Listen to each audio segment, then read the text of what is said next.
Diving into the Wreck by Adrienne Rich. First, having read the Book of Myths and loaded the camera and checked the edge of the knife blade, I put on the body armor of black rubber, the absurd flippers, the grave and awkward mask. I am having to do this, not like Cousteau with his assiduous team, aboard the sun-flooded schooner, but here alone. There is a ladder. The ladder is always there, hanging innocently, close to the side of the schooner.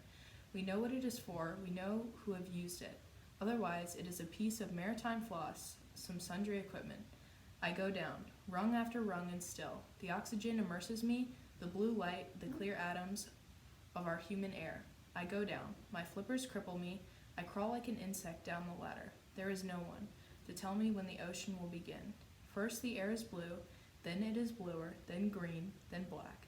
I am blacking out, yet my mask is powerful. It pumps my blood with power. The sea is another story. The sea is not a question of power. I have to learn alone, to turn my body without force in the deep element. And now it is easy to forget what I came for, among so many who have always lived here, swaying their crenellated fins between the reefs, and besides, you breathe differently down here. I came to explore the wreck. The words are purposes. The words are maps. I came to see the damage that was done, and the treasures that prevail.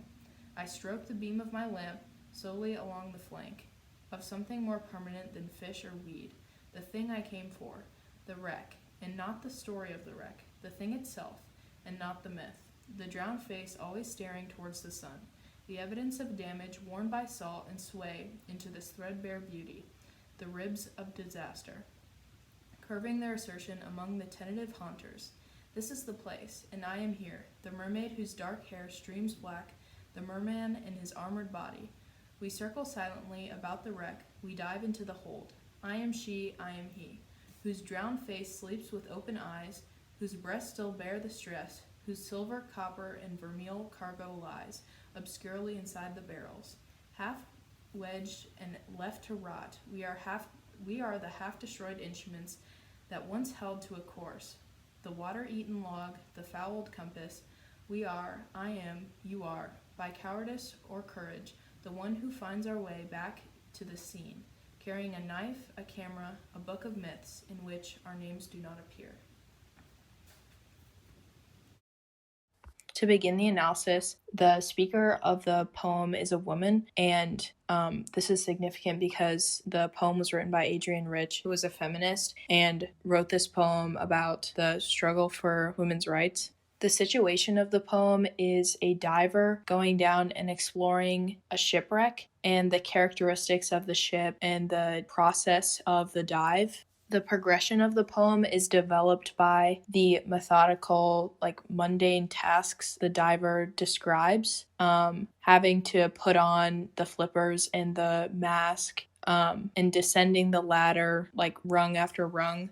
The poem creates mental images and imagery about the dive and uses these metaphors to represent the similar characteristics of this dive to the struggle for women's rights. For example, she says, "My flippers cripple me," and this implies challenge or struggle, and the diver emphasizes that no one is assisting her in her dive. And this is also very relevant to the struggle for women's rights because it shows the non-traditional journey that many women faced when straying from the norm and having to experience this alone. The author also uses an allusion in the first stanza and references a French scientist who also dove, and this is significant because she compares her dive to his in that he had a team with him to help him, and this allusion emphasizes the aspect of history in the poem and the solitude the female diver has. The attitude of the speaker is very curious and aware of the dangers of the shipwreck, but also has courage at the same time, which accurately conveys the struggle for women's rights in that there was a lot of danger about the unknown, but also these women had courage. Another important metaphor that appears in the first stanza and the last stanza is the Book of Myths. This is significant to women because The Book of Myths represents the origins and established ideas or the norms of the past. And the fact that it's a book of myths shows that it's just that, something that's not necessarily true, and it's something of the past. This shows the progression and moving forward away from these false realities.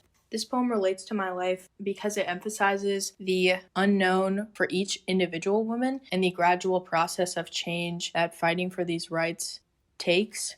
It's also relevant to my age because there's a lot of emphasis in this poem on history and these previous women who have fought for these things. And so this emphasizes the importance of that and the value and tragedy to these previous histories.